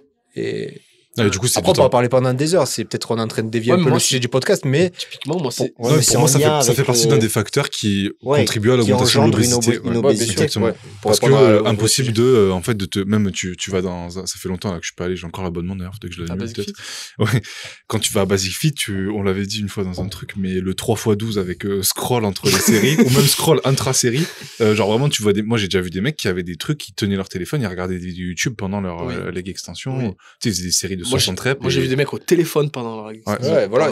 Donc on nivelle tout par le bas, les mecs on s'implique plus dans ce qu'on fait, le manque d'implication dans ce qu'on fait, parce qu'aujourd'hui quand tu fais du leg extension comme ça en train de regarder une vidéo YouTube ou téléphone, t'es pas impliqué dans ce que tu fais, et derrière tu t'étonnes qu'il n'y ait pas de résultat. Alors je veux pas être négatif, mais tu l'es un peu. Tu l'es pas. En fait, t'es la personne négative de ce podcast. C'est l'antagoniste. Tu sais, comme à TPMP, t'as le mec gentil, le mec truc, le mec qui est toujours jamais d'accord, mais c'est le mec méchant. Faut fermer les poings et tirer des... faut y aller, quoi. Là, c'est terrible. Non, mais mais tu vois, moi, c'est YouTube qui m'a fait découvrir le CrossFit, tu vois. Donc, ça a des bons côtés aussi. Absolument. C'est pour ça qu'on YouTube, c'est une mine d'or. C'est pour ça qu'on parle d'avancée technologique. Et c'est dans tout. C'est comme dans tout. Il faut savoir l'utiliser. Il y a des bons côtés et des mauvais côtés. C'est comme il y a des produits, ou comme dans l'alimentation, il y a c'est comme, si tu fais avec excès, il y a des choses, ça marche pas. Même les bonnes choses, avec excès, ça marche pas. Donc, voilà, il faut savoir être dans la mesure, en fait. Mais oui, il y a des super bons côtés. YouTube, c'est le problème, en fait, c'est les industries Google, TikTok, Insta et tout, ça a toujours été, ils ont toujours cherché comme une entreprise à faire plus de profit. Oui. Et eux, dans leur sens, c'est avoir plus de temps d'attention. Donc avant, YouTube, c'était, je suis abonné à 15 chaînes, je vais voir les 15 chaînes et c'est tout. J'arrive sur YouTube et je vois les 15 chaînes. Maintenant, ils ont des modèles algorithmiques. Oui. D'un point de vue économique, mais ça détruit tout le monde au final. Oui. Parce que YouTube, je me rappelle, moi, quand j'étais plus jeune, j'avais, je sais pas, entre 14 et 16 ans, vraiment, j'ai appris à parler anglais grâce à YouTube. Non, mais c'est vrai. En fait, au final, je regardais que ça. Au début, je regardais des tutos pour jouer au jeu. Après, tu regardes des vlogs. Après, tu regardes des trucs. Ouais. Et en fait, ça m'a appris plein de trucs. Aujourd'hui, YouTube, c'est un déchet, quoi. Enfin, non, mais c'est vrai, les shorts, tu vois, tu te rappelles, il y a 2-3 ans, je t'avais dit, maintenant, des fois, quand t'arrives sur YouTube, ils te mettent direct les shorts. Tu sais, ils te mettent plus la page d'accueil, ils te mettent direct les shorts. Maintenant, c'est automatique. T'as que des shorts. Ouais. Et les shorts, du coup, zéro temps d'attention. Ouais, c'est fait pour consommer. C'est fait pour consommer. C'est juste du divertissement et tu retiens plus rien. Mais oui, du coup, pour finir sur le sujet de pourquoi l'obésité augmente et le nombre de salles de sport aussi, ou plutôt l'inverse, je pense qu'aussi il y a pas forcément eu, il y a eu plus de salles, mais dans les mentalités, les gens ont pas plus considéré le sport pour autant, et ça se voit là dans les dernières décisions du gouvernement avec les budgets, budget alloué au sport, et il a régressé quoi. Après les JO, c'est quand même fou. Ouais. Après, on est sur un modèle libéral. Macron, c'est clairement la politique de l'offre. C'est, vas-y, je libéralise à mort et c'est le marché qui régule tout. Ouais, oui, mais bon. Là. Donc, après, est-ce que c'est bien ? Non. Je pense qu'il faut une part de marché privé, une part de public. Exemple, moi, je suis franco-espagnol. Non. Si. Il l'a placé. C'est pas franco-canadien ? Je suis franco-espagnol. Il l'a placé au bout d'une heure et demie. Fermez-la maintenant. Tu l'as placé ? Là, je suis. Mais vas-y, je vais dire un truc sérieux et intéressant. Là. Vous me cassez mon délire. Le podcast. Il a placé livre. Je vais faire comme si vous n'existiez pas. Je suis franco-espagnol. Aïe, aïe, aïe. En France, tu vas dans une ville de 5000 habitants, tu as une piscine municipale qui est pas chère. Tu peux y accéder le dimanche, tu peux y aller avec tes enfants, tu peux nager. Du coup, tu peux faire une activité physique, apprendre à nager, etc. Faire des cours de piscine à tes enfants, faire de l'aquabike, etc., etc. En Espagne, c'est pas pareil. C'est-à-dire que moi, mon village en Espagne, la piscine municipale, ils sont en train de la faire en 2025, pardon. Ils sont en train de la faire. 4 habitants dans son village. Non, on est 8000. On est 8000. Ah, on est carrément. Ben oui, parce que j'ai une maison là-bas maintenant. Et... non, et ça, en fait, c'est lié à une politique publique. C'est-à-dire que c'est Pompidou qui avait fait le plan piscine parce qu'il voulait apprendre à tous les Français à nager, etc. Du coup, tu vas dans toutes les villes de France, t'as des piscines municipales, ce qui n'est pas forcément le cas dans d'autres pays d'Europe, en fait. Ouais, après, c'est toujours pareil. Est-ce qu'au final, on est meilleur en natation que l'Espagne ? Ben oui. Léon Marchand, Manodou... Sur le haut niveau, oui, mais est-ce qu'il y a plus de... vraiment beaucoup plus de pratiquants ? Je sais pas, les chiffres. Ben si. Si, il n'y a pas d'espagnol au JO en natation. Il n'y a pas d'espagnol au JO. Si. Parle bien d'espagnol au sport, ils sont forts. Il n'y a plus Rafa. Mais tu vois, politique publique a eu un impact sur le sport de haut niveau, mais aussi sur... parce que du coup, ça te permet de faire des cours de PS en piscine. Alors que dans un pays qui n'a pas de piscine, tu peux pas. Donc les gens ne savent pas nager. Et tu vois, ça participe à la sédentarisation. Mais je sais pas, parce que c'est pareil, la France, on est l'un des pays qui investit le plus au niveau de l'éducation. C'est la plus grosse part du budget national, enfin du budget de l'État. Et pourtant, classement PISA, on est toujours dernier, tu vois. Donc c'est pareil. Après, je sais pas si... En vrai, mais ça dépend, quand l'argent il est bien... Non, mais en fait, c'est toujours... Même mettez mon chat GPT non, mais je voulais voir si c'est intéressant. Est-ce que le sport, enfin, cet investissement-là, il a un résultat qu'au niveau du sport de haut niveau, mais du coup, c'est un peu décorrélé des piscines dans les municipalités, ou est-ce qu'il a vraiment un résultat concret dans le sens où on a beaucoup plus de gens qui savent nager qu'en Italie, par exemple? Je suis curieux de voir. Moi, je pense que oui, hein. Moi, je pense qu'on parce que sur le haut niveau, c'est bien, mais là, c'est pas de ça qu'on parle, quoi. À partir du moment où tu as accès à l'infrastructure et que moi, en 6e, j'avais des cours de PS, même en primaire, on allait à la piscine et c'est là que j'ai appris à nager. Je sais pas vous, mais moi, c'est là que j'ai appris à crawler, c'est là que j'ai appris à... Et je sais faire du crawl parce que... alors que le mec qui a jamais fait, il sait pas, en fait. Oui. Si tu vas en Italie ou au Portugal et qu'ils ont pas de piscine, tu m'expliques comment t'apprends à nager Tu vois ? Le temps que... GPT me donc je pense qu'il y a une part d'investissement public, si c'est bien investi. C'est sûr que l'école, l'éducation, si c'est pour l'investir dans des matières style vas-y, dis-le. éducation civique, des trucs où on t'apprend des trucs... art plastique, à la limite, ça stimule un peu la créativité. Tu vois, t'as qu'une heure au collège, après ça disparaît au lycée. Bon, à la limite, ça s'entend. Mais je pense pas que l'art plastique prenne tout le budget de l'éducation nationale. Non. Je pense pas. Enfin, je sais pas trop comment ils dépensent les sous, je suis pas dans l'éducation nationale, mais je pense qu'il y a beaucoup d'argent mal utilisé, pour le coup. Il y a quelqu'un qui a dit, Alex et ses mots, le jour où des salles vont ouvrir en 100% Aerox, CrossFit va transpirer, oui. Est-ce que vous êtes d'accord? Non. Non, c'est ce qu'on disait tout à l'heure, c'est qu'il n'y a pas beaucoup, au final, de salles Aerox qui font que ça. Et voilà, ils vont pas transpirer dans le sens, pour rebondir à ce que dit Ruben, c'est qu'aujourd'hui les pratiquants de CrossFit qui font de l'Aerox vont rester dans les salles de CrossFit qui proposent de l'Aerox, et éventuellement dans ces salles il y aura des personnes qui fréquentent des Basic Fit, des salles de fitness, et qui faisaient leur jogging à côté, qui se disent tiens c'est sympa, on peut allier les deux, pourquoi pas. Et souvent ces gens-là sont un peu encore pas fâchés, mais avec le CrossFit, mettre encore un peu de... Puis même, de toute façon, l'offre à toi se présente de soit tu vas au fitness park faire tes Aerox, faire tes séances d'Aerox, tu payes 30 € par mois, ou 40 maximum. Soit tu vas dans une salle de CrossFit, tu payes 90, mais tu as un coach, t'es 16, 20 grand max, tu as un coach, les séances sont faites. Et en plus de ça, si tu veux, tu peux t'inscrire à un cours de CrossFit de temps en temps. Ça. Je pense pas que Donc, ça crée une. Non. Enfin, Moi, je suis CrossFit. d'accord. Parce que sinon, franchement, ils auraient déjà transpiré. Là, actuellement, je pense que Aerox, ils s'en préoccupent pas trop. Non. Non, je pense qu'ils ont d'autres chats à fouetter. Je pense que l'ennemi de CrossFit, c'est CrossFit, hein, pour l'instant. Enfin, non, ils ont pas d'ennemis, en fait. Bah, c'est eux-mêmes. Hein. Enfin, il y avait d'autres questions. Non Pour l'instant, c'est eux-mêmes. Hein. Enfin, je sais pas vous, mais. Ouais, il y a une question qui est intéressante, c'est pourquoi l'Aerox semble moins exposé aux préjugés comparé au CrossFit. C'est vrai qu'on voit moins de... Les Aeroxers, ils sont moins tournés au ridicule que les CrossFitters, on va dire. T'as pas vu les reels sur les wall balls? Ouais, j'ai l'impression. Les reels sur les wall balls? Oui, mais ça vient de qui, ça? Ça vient des CrossFitters. Voilà. C'est vrai. Ah, mais t'as vu le Reels d'Alan quand ils sont dans le sas de départ? Le nombre de commentaires, pourquoi ils sont torse nu? Est-ce qu'ils sont gays?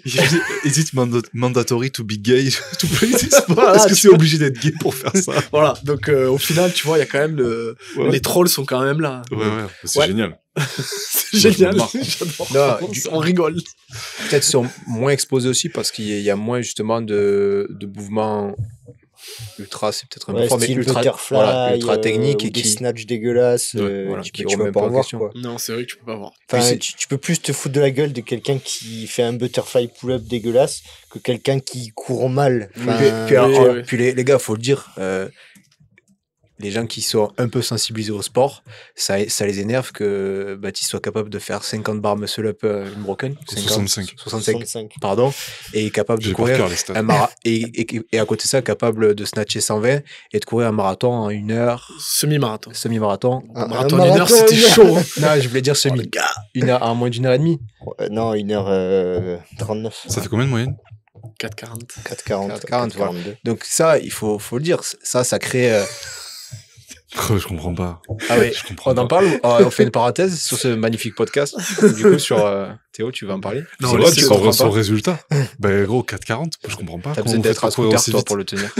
Et même un scooter, c'est pas. Et en plus, c'est nul, hein, par rapport à des. Non, voilà, il faut remettre dans le contexte. C'est sûr que les spécialistes de la discipline, ils vont s'affoler, ils vont dire, ah, les gars, c'est pas ouf. Ouais. Mais, le gars, il est content, il court à 4,40, c'est ma zone 2. 120, non, mais voilà, du coup, ça crée le débat, et du coup, les gens qui font un peu de sport, eh ben, ils s'affolent, et c'est quoi la réaction première? C'est prendre leur téléphone, parce que du coup, on a déjà fait des débats là-dessus, et c'est de mettre un petit commentaire sur YouTube ou sur Insta ou sur les mecs haineux, tu vois, les vrais haineux, pas comme moi. C'est tellement facile en plus sur son clavier. Voilà, c'est facile, et du coup, ça crée, ça suscite de la jalousie chez les gens, et la première réaction, c'est, chez certains, c'est ça. Voilà. Au lieu d'avoir de l'admiration pour ces personnes et se les prendre comme modèle et au contraire de dire ouais, le mec il est capable de faire ça, du coup maintenant on va faire une petite recherche ChatGPT parce que c'est plus rapide, qu'est-ce que la méthode au CrossFit, et peut-être qu'ils vont sortir des dingueries, tu vois. Non mais je pense que ça vient de ça aussi, tu vois, et du coup après c'est quand tu prends les dernières vidéos Aerox, c'est sur les wall balls, mais tu vois, c'est les seuls trucs où les gens essayent de trouver des choses. Ouais, sinon il n'y a pas grand chose. Sinon, voilà. Ouais. Il n'y a pas grand chose. Fixe ça torse nu, machin. Après, les gens aiment bien aussi critiquer, trouver des trucs pour se foutre de la gueule. Puis là, t'en prends un qui a fait, là, ce reel-là, il a fait 3,5 millions. C'est sûr qu'il va y avoir des trucs comme ça. C'est même pour ça qu'il a fait 3,5 millions. Mais après, globalement, franchement, c'est ça, à part les wall balls et, il n'y a pas vraiment de critique parce que tout est simple et en plus tout est tu peux le refaire toi quoi. Il y a le standard, à part sur les wall-balls en fait, c'est ça, c'est qu'il peut pas vraiment avoir de dinguerie en fait. Non. De dinguerie dans la façon de faire. Il peut avoir des dérives mais mais il peut pas avoir de non. Après c'est pour ça, je pense que la raison principale c'est ça. Puis bon, les crossfitters ils ont cassé des plafonds de verre. Avant, tu disais, tu peux pas courir 5 en 20 minutes et snatcher 120, si tu peux. Donc, est-ce que vous pensez que la salle de sport c'est devenu un nouveau rite social? On en parlait avec Ruben, dans la socio, il y a le concept de third place, qui est un peu l'endroit que tu visites entre chez toi et ton lieu de travail. Et dans les années 80, c'était le café ou le bistrot ou quoi. Et puis petit à petit, c'est devenu là actuellement la salle de CrossFit, Fitness Park, les Run Club, ce genre de club là. Est-ce que vous pensez que c'est devenu la même chose? Parce que c'est toujours pareil, c'est parce que c'est sûrement plus fréquenté qu'avant. Donc, tu rencontres des gens dans les endroits que tu fréquentes. Donc, en l'occurrence, souvent, ces gens, ils ont peut-être des meilleures hygiènes de vie, ils sortent un peu moins, justement, en boîte, etc. Donc, peut-être ils rencontrent un peu moins. Et puis, il y a un gros pot, enfin, le gros plus, c'est qu'il y a un gros point commun avec la personne que tu rencontres. Quand que ce soit dans n'importe quel club de sport, ben, tu partages la même passion, quoi. Donc forcément, ça crée un lien social, ouais. Il y a un lien social, et puis pour le coup, comme il y a beaucoup de choses virtuelles aujourd'hui, ben, tu te vois en vrai, quoi. Ouais. Ce lien social, il est augmenté par des trucs comme l'Aerox, parce que justement, t'as le comparatif final qui est le temps et les entraînements que tu fais. Là où deux bodybuilders qui vont à Basic Fit ensemble le soir, il n'y a pas d'objectif de fin commun, tu vois. Ils ont deux physiques différents, la plupart du temps, ils font pas de compète de bodybuilding ou quoi. C'est juste de la force. Et il y a ce truc de fin en mode, là oui, on se retrouve à Barcelone, Berlin, Paris pour faire ce truc final. Donc c'est là où je trouve que l'Aerox, ça fédère un petit peu plus. Là où, par exemple, deux crossfitters en zone de free, peut-être que toute leur vie, ils vont jamais faire la même compétition. Ouais. Mais ils sont tout le temps en train de se comparer malgré tout. J'abuse, mais tu vois où je veux en venir. Mais ils sont tout le temps. Je suis un abuseur. Ils sont malgré tout en train de se comparer sans cesse, tu vois. Ah oui, mais c'est quoi ton score sur le 25.1 ? T'as fait combien sur le point 2 ? T'as fait quoi ? Est-ce que tu fais les affis cette année ? Est-ce que tu fais les trucs ? Tu snatches combien, machin ? Si, c'est pareil. Ah oui, mais ils peuvent pas il y a pas ce comparatif du temps unique, tu vois. Non. Cette métrique unique du temps. Non. Après, c'est comme ça. On l'aura jamais parce que c'est le sport qui fait que. Non, mais si, ça permet de fédérer un peu plus. Moi, Baptiste snatch 120, moi non, tu vois. Genre, moi j'ai une grosse FTP, lui non, tu vois. Mais oui, mais c'est ça. Oui, mais parce que. On en reparlera. Mais il n'y a pas une métrique unique. Comme si t'avais un espèce de. Comme si t'avais un espèce de score de crossfitter. Oui. Tu vois. Oui, non, bien sûr. Mais après, sur le truc de la. Comment t'appelles ça, third place ? Ouais. En fait, je pense que la third place, elle s'est déplacée par rapport à ce que j'ai évoqué tout à l'heure. Avant, quand tu passais ta journée à être soit debout à l'usine, soit à bouger des objets, je sais pas quoi, ben, ta third place, c'était le bistrot parce que t'étais assis et tu pouvais blaguer avec tes potes. Là, t'as passé ta journée dans un open space ou dans ton bureau assis devant ton écran. Ben, ta third place, t'as envie qu'elle soit d'une nature différente dans le sens où tu veux qu'elle soit l'inverse de ce que t'as fait à ton travail. Donc, si t'étais assis devant un écran ou quoi, ben, t'as envie de bouger, t'as envie de faire de la course, de bouger des sleds, sauter, je sais pas. C'est pour ça que ça marche, en fait. Enfin, c'est pour ça qu'elle s'est déplacée, cette third place. De l'un à l'autre. C'est parce que c'est vrai que nous, on s'en rend pas compte parce qu'on n'est pas dans ce monde. Mais par exemple, dans les grandes villes, les running clubs, ça a explosé. Ouais. Il y a même des restos et des cafés qui sont dédiés à ça, au run club. Pour Ouais. les accueillir à 5h ou 6h du matin. En Australie, c'est incroyable. Ouais. Ça va arriver dans 5 ans. C'est déjà arrivé dans les grandes villes. On a toujours un temps de retard en France sur ça, mais c'est vrai que... parce que... Alors déjà l'Australie, parce qu'ils sont anglophones. Ouais. Et du coup, ils l'ont pris des États-Unis, je pense. Et vu que les États-Unis, c'est la puissance... Après, ils sont très comme ça, je crois, en Australie, à faire du sport très tôt le matin, avant d'aller au taf. À 7h, ils ont déjà fait leur sport. Ouais, tous les anglophones. Et vous avez vu, là, le Go One More, le challenge, là, qui s'est passé ce week-end ? Non, c'est pas ce week-end, mais c'est le... Vous voyez qui c'est, Nick Baer ? Oui. Le bodybuilder hybride. Il fait des marathons en 2:30, là. Le hybride athlète. C'est lui. Ouais. En gros, ça fait 3 ans. En gros, il a participé à une course qui s'appelait, je sais plus comment elle s'appelait exactement, mais c'est un concept Last Man Standing. Donc, en fait, tu fais 4 miles toutes les heures. Ça correspond à 6 km, c'est ça. 4 miles toutes les heures à l'infini, jusqu'à ce que tout le monde craque et qu'il n'en reste qu'un. Et donc, lui, il a participé à ça une année, et il a fait je sais plus combien de tours, mais c'était impressionnant. Et là, il a organisé la sienne avec sa marque de nutrition et tout. Et il y a des mecs qui ont tenu 3 jours. En 3 jours, ils ont couru. Sans s'arrêter. Et à la fin, il y a eu, ils ont commencé, il faisait soleil, 40 degrés, Texas, machin. Et à la fin, il y a eu une tornade. Et du coup, ils ont dû arrêter la course et dire aux gars, bon, les gars, maintenant, faut soit on reporte, soit on arrête. Et finalement, ils ont arrêté et ils ont conclu que les deux étaient gagnants. Mais les mecs, à la fin, ils dormaient debout, quoi. Ils arrivent 3 jours en courant toutes les heures. Et non, et du coup. Comme tu t'inscris à ça, Théo. Je fais 2 tours. On fait 2 séances par semaine déjà.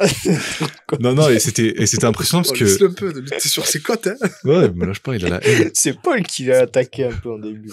Non, et en gros, pourquoi je parle de ça? Parce que, j'aime bien les phénomènes sociaux comme ça, ou un petit peu les compétitions. Tu vois que ça prend de l'ampleur quand tu vois des mèmes dessus. Et il y a eu des mèmes dessus, mais là, depuis 3 jours, moi, je vois que ça dans mon feed tout le temps. Genre, tu vois un mec qui est en date avec sa meuf et qui regarde, putain, ils en sont où et tout. Ouais, mais vraiment partout. Je me suis dit, c'est fou l'ampleur que ça prend. Et on en revient du coup au sport projet. Je pense que les gens ont envie aussi d'aller repousser des limites dans des sports et notamment la course à pied, c'est le plus facile en fait. C'est plus facile que d'aller tenter de deadlifter 300. Et du coup les run clubs, les tests comme ça, c'est d'autant plus accessible, et l'Aerox rentre un peu dans cette mouvance. Ouais. Oui, clairement. Où c'est de plus en plus facile de s'investir dans ces sports-là par rapport à des sports où tu as besoin de 3 ans de prépa physique et de force pour arriver à performer. L'Aerox, après 6 mois d'entraînement, t'en fais. Hein. Après, l'Aerox, aujourd'hui, c'est organisé par Aerox. Et comme on disait, il y a de plus en plus de compétitions locales qui sont organisées par des box et pas par CrossFit. Et ça va y venir en Aerox. On le voit avec nos... Mais ça y vient déjà. Nos les challenges Aerox. Nos copains d'Agora. Par exemple. Oui. Et ça sera qui ont vendu toute leur place, je tiens à le dire. Aussi rapidement en 10 minutes. Voilà. Aussi rapidement en 10 minutes. En 10 minutes. Genre, après, c'est Louis, peut-être que tu m'as menti, mais il m'a dit 10 minutes. Ouais, j'allais ça m'étonnerait pas qu'il mente. On peut leur faire de la pub, mais... Louis, t'es un petit menteur. Déjà, on sait qu'ils regardent pas, parce que la dernière fois, on a dit... Si, regarde tout. Il faut réagir, parce qu'on les a menacés, et ils ont pas réagi. Donc, ils nous regardent pas. Si, ils ont tourné une vidéo, elle sort la semaine prochaine. J'espère. Moi aussi, ils vont t'imiter, je pense. Là, ils vont imiter Jules. C'est vrai? Ah, donc là, ça va être énorme. Et donc là, ça y viendra comme c'est un sport assez récent, ça y viendra de plus en plus. Et est-ce que les Aerox seront autant pleins? Je pense que là, il y a de la marge. Je pense qu'il y a encore de la place. Il y a de la place. Non, mais ils vont faire comme CrossFit, c'est-à-dire ils vont finir par licencier un modèle. Après, truc intéressant peut-être pour les gens qui écoutent le podcast, c'est que moi, on avait posé la question à JB, est-ce que l'Aerox fonctionne sur les affiliations ou sur les courses? Et il nous a dit c'est 90% des revenus, c'est les courses. Bah, bien sûr.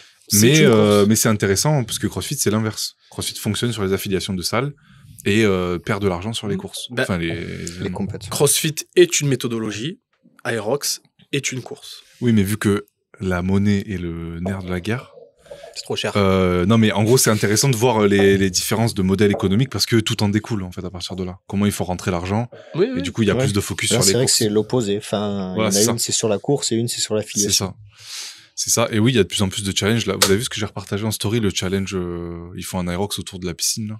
Oui, là. Ça. Water Rocks, un truc comme ça. Il y avait un jeu de mots. Non, c'était réel. C'est réel, c'est plein. Swimrocks ou genre tu nages, tu fais un Aerox et au lieu de courir, tu cours autour de la piscine, parce qu'il y a tu nages. En France, il y a plein de piscines. Ah oui, gens, je nage.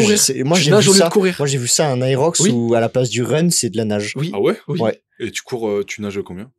Je sais pas la distance que je sais pas, ça doit être un équivalent, ça doit être 200 mètres, je pense. Ça doit être moins parce que 100 mètres, les mecs qui font 8 bords de nage. Moi, je pense que ça doit être 200. L'équivalent, c'est en nage par rapport à la course, c'est 200 mètres. En temps? Je divise par 4. Je sais pas. Ouais. Parce que sur un triathlon, tu fais 1005 de nage, M, et 10 de course. Donc ça fait 1,5 divisé par... Tu mets moins de temps à la nage.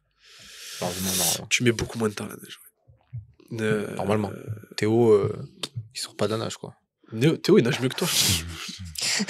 Un truc où tu peux pas dire ça. C'est ça. Oui. Ouais. Après, on n'a plus qu'à inventer le concept Aerox à vélo, nous. Ah ouais, bonne idée. Ouais. Par contre, il faudra rajouter un peu plus. 1 km. Tu fais un Ventoux entre chaque station. tu fais ta station au sommet du Ventoux. À 2000. Attention, la descente après. Ah ouais, Baptiste, tu réponds quoi aux mecs qui disent ouais, mais l'Aerox, ça change jamais de format et tout. C'est nul. Tu veux dire que ça soit toujours la même course? Ouais, parce que le crossfitter lambda, il dit tout le temps non, mais c'est tout le temps la même course. Trop chiant. Je pense qu'il faut arrêter de vouloir comparer ça, en tout cas cette critique avec le CrossFit, parce que le CrossFit, c'est l'essence même de ce sport et de cette méthodologie, c'est que ça soit constamment varié. Donc tu peux pas comparer quelque chose qui est constamment varié à une course standardisée, et il faut voir, je pense qu'il faut plutôt comparer ça à n'importe quel sport d'endurance qui ne change jamais. Un triathlon M, c'est un triathlon M, c'est les mêmes distances tout le temps. Plein de sports, un match de foot, c'est 90 minutes, c'est comme ça, c'est 90 minutes, et le terrain, c'est quasiment les mêmes dimensions, et c'est comme ça, quoi. Et du coup, c'est jamais pareil. Du coup, malgré tout, même si le format est identique, ça sera. Ça, c'est pas mal, ça. J'en sors des trucs. Et c'est malgré. Qu'est-ce qu'il vient de dire? que c'est jamais C'est vrai que pareil. tu dors. Non, je suis dans les toi, pensées, Ruben. mon mode, les gars, mon cerveau, il D'accord. tourne vite. Écrivez ton livre. C'est-à-dire, je disais que du coup, les formats sont identiques, mais c'est jamais pareil. Oui. Quel que soit le sport, même en Aerox, la course est toujours différente. Il y a des faits de course. Et c'est des humains qui le pratiquent pour l'instant. Peut-être, ce sera des robots bientôt, mais du coup, tu peux avoir des défaillances, d'accord?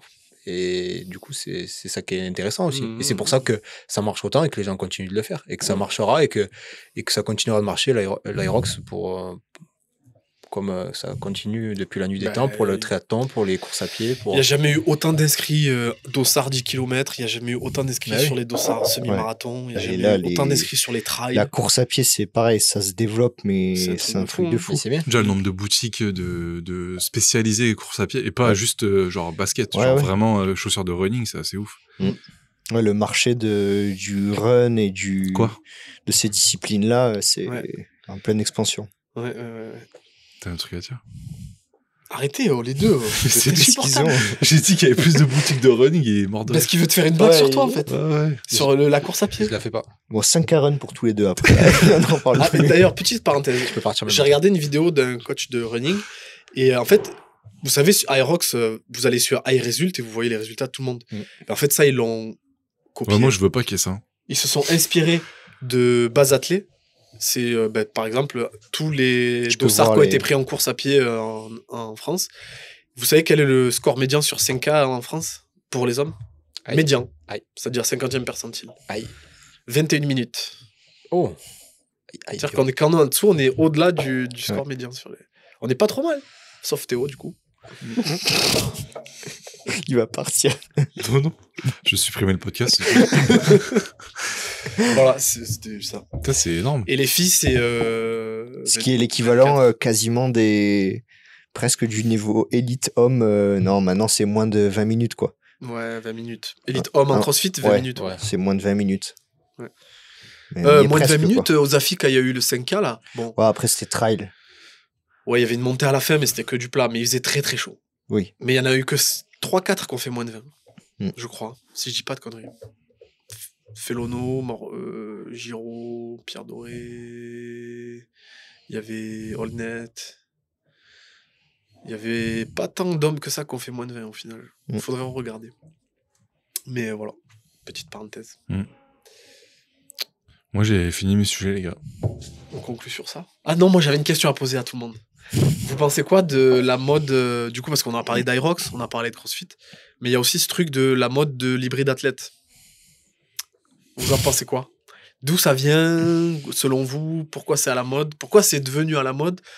Et en quoi ça se différencie du CrossFit, selon vous?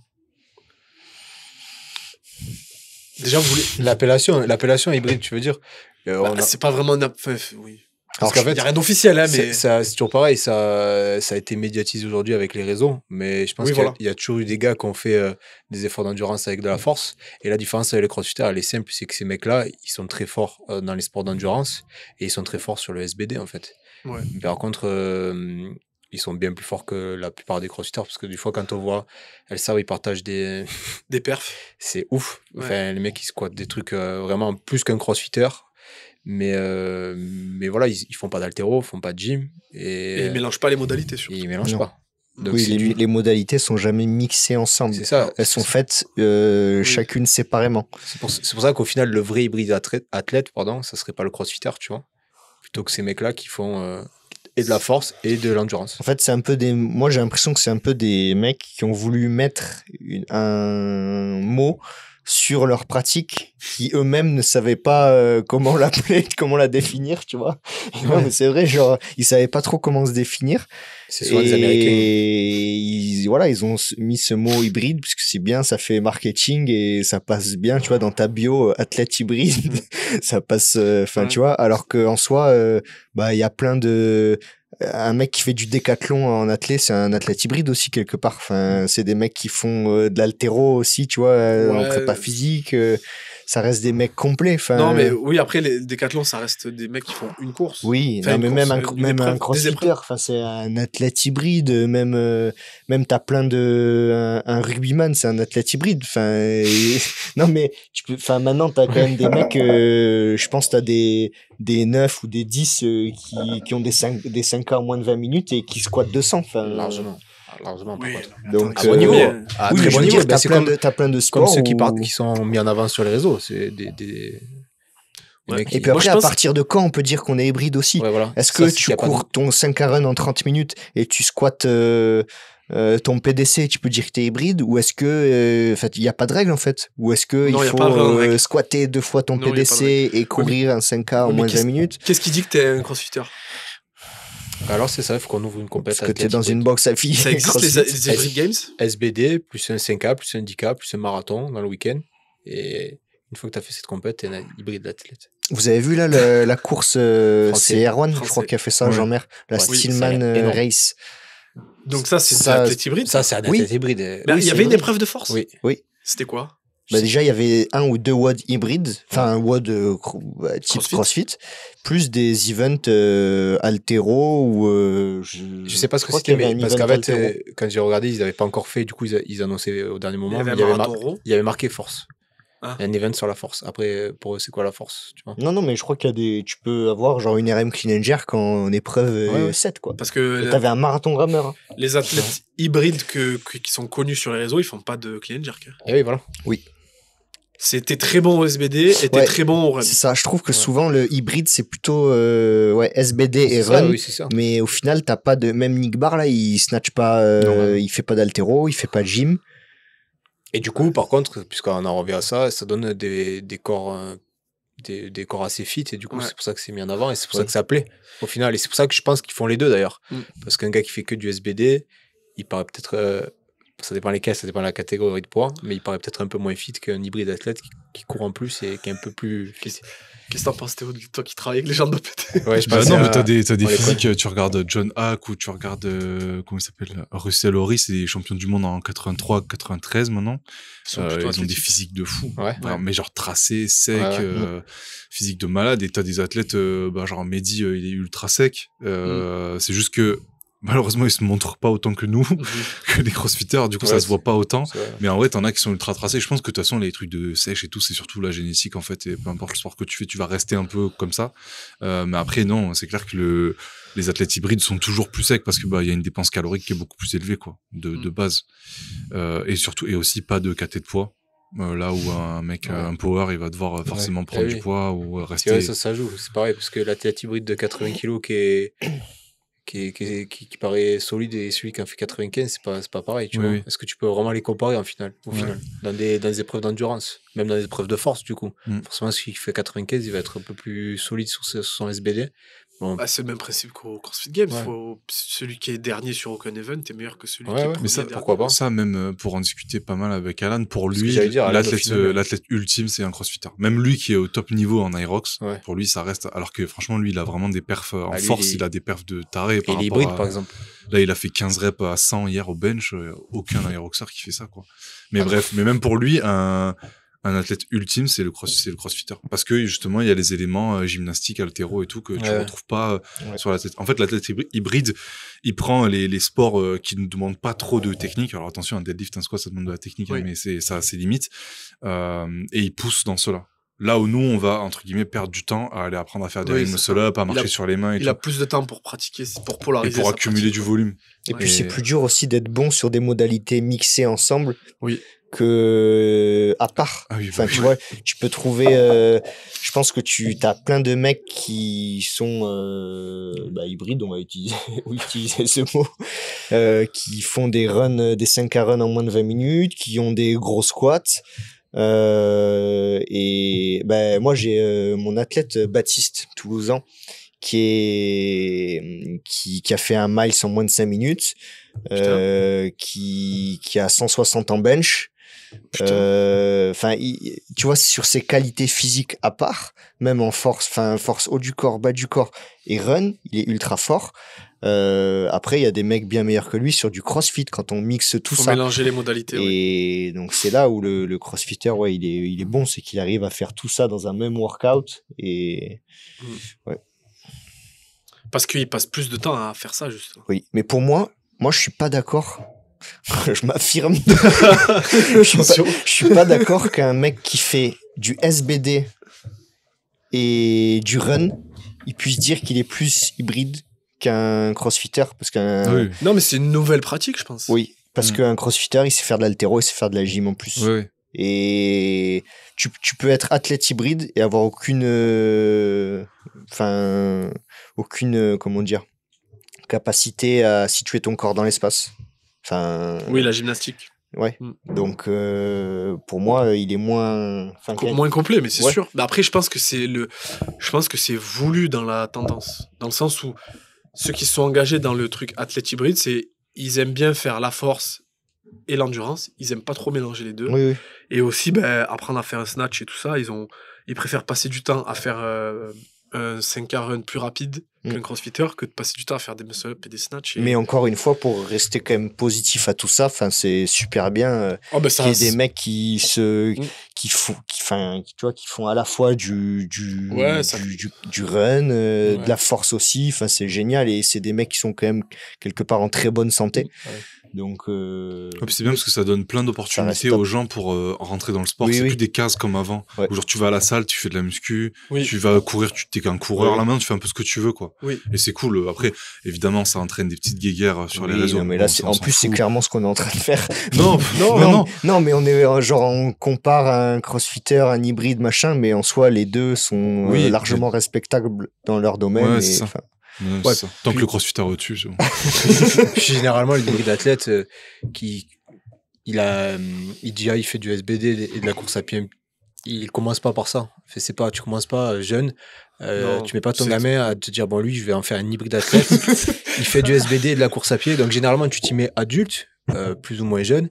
Et c'est plus facile, justement, quand tu es adulte, que tu as un certain âge, de progresser sur ton 5K, que de te dire, en fait, dans 2 ans, je veux snatcher 120, en fait. Un gars qui a jamais touché une barre d'haltéro, qui fait du SBD depuis toujours de la course à pied. Ouais. Tu vois, un petit peu comme ça. C'est beaucoup plus atteignable de progresser sur ton 5K. Progresser, après, il faut quantifier le truc. Oui, c'est sûr que tu as des sports où tu peux pas, tu vois, tu es obligé d'avoir un minimum d'années d'expérience avant de te lancer. Parce que les mecs sont un peu lourds. Déjà de se dire, dans 1 an, je snatch mon poids de corps, si le gars il pèse 90 kg, qu'il a jamais touché une barre d'haltéro, alors, après, s'il y a des qualités physiques, c'est pas. Qu'il n'a pas trop conscience de son corps. C'est compliqué, tu vois, s'il n'y a pas de mobilité comme. Je veux dire. Donc, peut-être plus facile. Selon Donc, on retourne vers le débat. Ça fait le lien, vers les choses un peu plus faciles. Ça fait Après, athlète hybride, ça fait le lien un peu avec l'expansion du monde du fitness aussi. Ouais. Il y a cette expansion et le gâteau il grossit. Du coup, tu as nouveau type de pratique, même si c'est. Qui prend plusieurs parts. Même si c'est. Même si c'est pas vraiment une nouvelle. C'est plutôt une manière différente de le faire. C'est plus un lifestyle, en fait. Ouais, c'est vraiment, il y a ce truc lifestyle, ouais. C'est vrai. Ok, ça marche. C'est un beau. Ce serait vrai, non, on conclut sur ça, non? Non, mais c'est vrai, non? Genre, c'est une vibe. C'est ça. Il continue, en plus. En fait, les hybrides athlètes, c'est les surfeurs du monde du fitness, en fait. Putain, arrête, on va se faire insulter. Insultez-nous, on adore. Non, mais c'est ça. En fait, c'est ça. C'est des mecs qui ils se sont juste dit, moi, je kiffe ça, et c'est devenu le truc hybride. Non, mais c'est marrant. Et en plus, là, je parlais avec l'ancien photographe de Pierre, Sylvain Rioual, et il me disait que lui, chaque été, quand il était triathlète, il partait à Lanzarote ou aux îles Canaries pour faire des camps de triathlètes. Et aujourd'hui, j'ai vu la Roxane, elle y est en ce moment, elle est rentrée aujourd'hui. Elle est dans un camp qui normalement était réservé aux triathlètes, donc il y a piscine, piste à l'extérieur et tout. Et là, cette année, ils ont ajouté, ils ont commandé 20 rameurs, des kettles, des wall balls et tout. Ils ont monté des cibles à wall ball, machin. Alors qu'avant, il y avait juste une piste. Et maintenant, il y a ça autour. Donc en fait, je trouve ça trop bien parce que du coup, maintenant, il y a des triathlètes qui vont là-bas, du coup, qui s'entraînent à côté d'aéroxeurs. Et les aéroxeurs, du coup, ils ont plus de budget, machin, ça ramène du monde. En vrai, ça permet d'avoir des trucs moins polarisés au final. Ouais. Genre, maintenant, t'as plus de salles c'est difficile, je pense, les mecs qui se disent, vas-y, moi, je vais ouvrir une salle juste power, tu vois. Oui. Ils vont se dire, tiens, je vais mettre power, mais je vais aussi mettre un truc pour pousser un sled au milieu. Allez, je vais monter un rack, mettre 4 cibles à wall ball. Ça te fait plus de pratiquants, en fait, et t'as d'autant plus d'expertise dans les sports, du coup. C'est ça. Vu que toi, par exemple, tu vas avoir Alexis pour la force, t'as d'autres mecs en course, en aérox qui vont aller voir des spécialistes de la course à pied pour faire, enfin bref, tout augmente, quoi. Mais ça, c'est bien, mais allez voir des spécialistes. Parce qu'après, il y a des dingueries qui sortent. Ne pas hésiter à aller voir les spécialistes, Oui. comme tu dis. Quand tu Pour vas faire de la apprendre, course à pied, aller voir les spécialistes de la course à pied. Nous, pareil, on se tourne vers les spécialistes pour faire de l'haltéro, pour faire de la gym. C'était pas dans tes questions, ça, d'ailleurs? De quoi? Tu voulais pas qu'on aborde ça? Ah, mais avec toi, tu veux dire? Ah non, c'était pas dans le podcast que tu voulais qu'on... Après, je peux les poser, si tu veux. Je croyais que... Du coup, on peut dire que le CrossFit a fait le pont entre le monde de la force et de la muscu et le monde de l'endurance. C'est ça. Ouais. Chose qu'Aerox n'a pas fait, du coup. Oui, parce qu'en gros... Aerox a continué le travail. Ouais. Non, mais c'est vrai. Oui, a agrandi le pont, il on a va dire. participé. Il a agrandi le pont, ouais. Ouais. On peut finir sur ça, non? Ouais. Ben, merci beaucoup, les gars. Merci. Merci, la team. Puis, Merci on à se revoit tous. très vite.